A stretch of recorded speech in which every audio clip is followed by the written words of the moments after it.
Hello and welcome back to the Steel and Velvet podcast. My name is Macey Marks. Nash is not here today. He is at work, but I am. And I wanted to talk about leading by example. I wanted to ask, have you ever felt a weight of needing some sort of influence, whether it be in person with people, or whether that be having more friends, having more people to disciple in a sense, whether it be a Christian viewpoint or not, but having people around or that like you or along those lines. You get what I'm saying? So in that sense, in person or on social media social media. I mean, do you strive to get followers, to get comments on your post from your girlfriends or your friends that are just hyping you up? I mean, we may not view it as this, but that is us wanting to have an influence on those around us. So I was wondering, does anybody struggle with that? Do you guys realize, or do you think you've caught yourself in that boat? Do you think that you've been caught up in the number of people rather than the quantity of people? I know when I was in high school, it's probably middle school to high school, because I think Instagram came out when I was relatively young. I think I was 11 or something. So when I was in middle school, that's when it was primary, super popular. Everybody, Kik. I don't know if anybody had Kik, which was the messaging thing, and it was rate 1 out of 10 or whatever. There's Kik, Snapchat, and all of this is mostly physical based, physical appearance. And it's just gotten significantly more intense as time has gone on. It's been however many years since I've been in middle school. I'm 23 now, so 12 years. Anyway, I was saying that because when I was that age, the goal in my head was to get to 1,000 followers. I don't know where this came from. I don't think anybody ever said it or verbatim was you need to have 1,000 followers or you're not going to be cool. But in my head, I built it up that I needed 1,000 followers. If I didn't, I knew 1,000 people at my school. My school was 4,000 people. I could get 1,000 followers, but surprise, surprise, I never got that. And why was it such a strong and important thing to me if nobody said anything, nobody claimed that as a goal, nobody liked me any less because I didn't have 1,000 followers? Yet it was still such a daunting thing to me that I needed to have this quote unquote following when I was 14 years old. Whatever age in middle school, high school. But I'd say that was a goal from mine from 6th grade to 12th grade, 6 years that I'm striving for this, not captivating my whole being, and it's not that's all I was fixated on, but it was definitely something in the back of my mind, and I have no doubt that reflected on my day-to-day life and how I perceived friendships and how I perceived whatever it may be. When I was in high school and middle school, I just had a couple girlfriends. I had a small group and we were really tight-knit and we were together from middle school till we graduated. And I'm so thankful for that. And it wasn't a large group. Maybe 10 people that were really consistent, I guess. And from that, we had closer friendships. I never needed, I don't say I didn't need it, because I definitely did want it in high school. But looking back, I would have much rathered what I had, which was probably 2 or 3 really, really, really close friends that I could count on and lean on, compared to these people I saw in school that were, they had just 2,000 followers on Instagram and they were constantly hanging out with people, and it was their friend group was 50 people, and I'm how do you even keep up with that many? But now I look back and I realize that was kind of true in my brain. That's how I still am today. I think I have a few close friends that I hang on to and I go to for advice and I talk to on a regular basis, but I say that because I figure that many people are in that same boat that are watching, maybe because it's not even a recent thing. Like I said, this was in middle school that I was feeling this way, that I felt the need to have this following and have this influence. What in the world type of influence am I going to have as an immature middle school and high schooler? And even now, I'm 23 years old. I can't expect, I may want the influence over people because I do feel like God has given me a gift, and God has given you a gift as well. It's up to you to find out what that is. God will reveal that to you. He will reveal your gift to you if you ask him. And I urge you to do that. And I believe that God has given me the gift of discernment.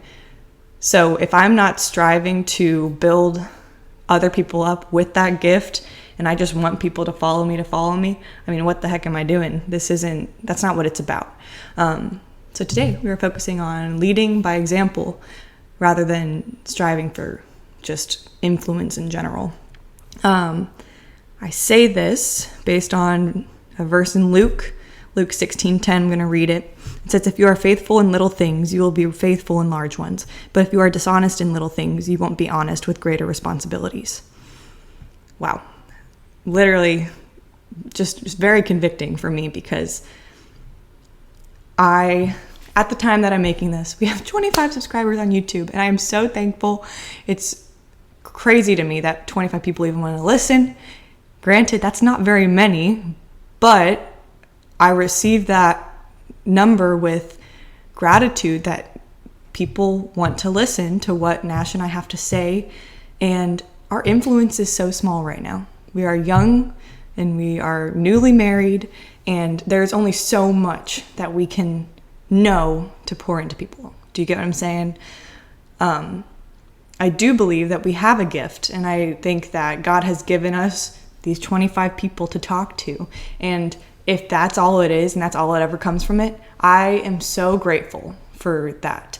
And I pray that Nash and I steward the little, and that way he will bless us with more. That is the goal, because I want to further his kingdom, and I want to expand the kingdom. I believe that that is our calling, and I know that is everybody's calling. The Great Commission, he calls us to go and make many disciples across all nations. And I feel the weight of that responsibility, and I believe that you should too. And I believe that if you want to learn more about that, go and read about the Great Commission. I forget what chapter it's in. Maybe Matthew, probably Matthew. But it's in the Gospels. And Jesus, after his resurrection, he's ascending to heaven, and he tells his disciples this Great Commission. You may be asking yourself, what is this Great Commission? What is this mission that Jesus is leading us to, and why is it important?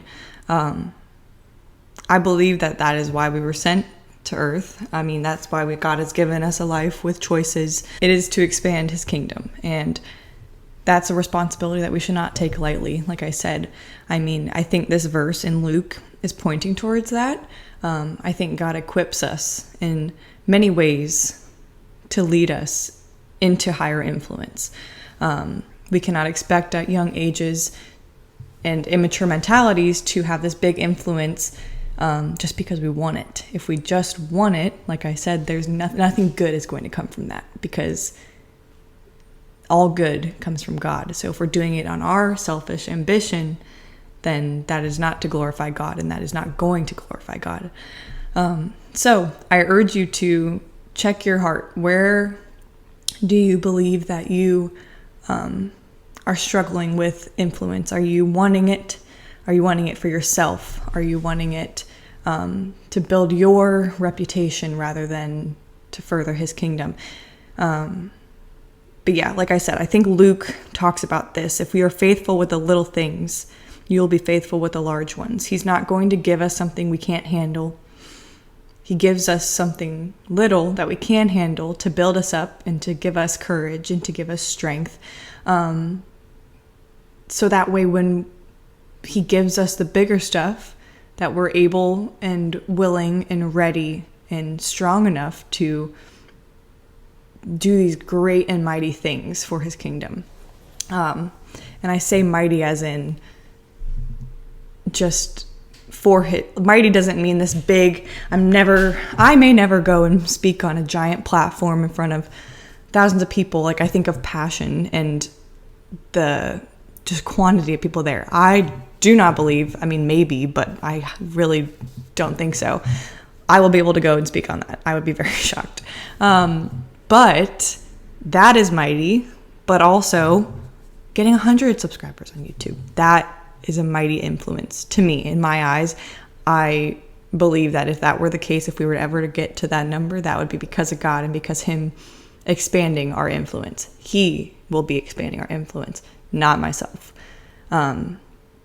So all of this stems from the other day, it was yesterday, I was listening to a Francis Chan message, and if you've never listened to this man speak, it is insane to just hear his thought process. He is in such reverence to the Lord all the time. And it is very eye-opening to hear him speak compared to, or how to hear him speak to God compared to how I speak to God. I really admire and I want to reflect the way that he prays and the way that he uses his influence to further the kingdom. He started out his message in prayer and just asking God, strip me of all, like he was saying, he was praying, like, God, strip me of any ego, of any selfish ambition. Lord, let this just be your words coming out of my mouth, and that your will be done, and that he would not be influenced by this stage. And then he goes right into his message and starts talking about how, I wrote it down, about how a stage is like poison to a man, because it's so easy to see the people clapping or the responses you receive, and the influence that you have, and think that it's all because of you, that it is because of the way that you speak, the way that you articulate stuff, or how you perceive the Bible, that you get this inflated ego, and then you start to think that you're a God, that you are better than you really are. I pray that, or he says in this, just, there are so many people wanting a voice or wanting an influence and putting their voice out there. There are so many voices out there, yet not enough examples. And I thought that was such a profound message, because it is so true that everybody's just trying to gain some type of influence. I mean, influencers the past couple years, maybe 4 years, it's really, I mean, people do this as a full-time job, and that comes with a weight of, yes, you need to make money, and yes, blah, blah, blah, in that certain world, that is important because that's their livelihood. But you can get caught up in that you're much higher than everybody else, and all you care about is just the quantity of people. That's what I was trying to say. You care so much about the quantity of people that you are not checking yourself and realizing that you are of influence. And if you're not acting like it, then you're just another voice in the crowd. You are just another voice that could just be spitting out nonsense. If you're not centered with Christ and doing it for Christ, then you're just spitting out nonsense for your own ambition rather than for his kingdom. And that doesn't have to be online. That can be in the world. Pastors all the time have this. You see just moral failures by pastors because people praise them in their messages, and they perceive that as them doing good, and they don't give it over to God, and they get this inflated ego, and then there are moral failures. And that's why I think a lot of people also look at the church and call us hypocrites and call us whatever. And I can't blame them when they see stuff like that and when Christians do this, because I do believe that we as Christians are called to a higher standard. And right now, I do believe in this conversation that our standard and our goal should be an example, not an influencer, to use our gifts that God gives us, to use our knowledge that God gives us and our eagerness to read the Bible, and use that to be an example, to practice what we're reading. It's so easy to read a scripture, to read this verse in Luke and say, yeah, but I want the large things. I want him to give me the large things and I will do good with that.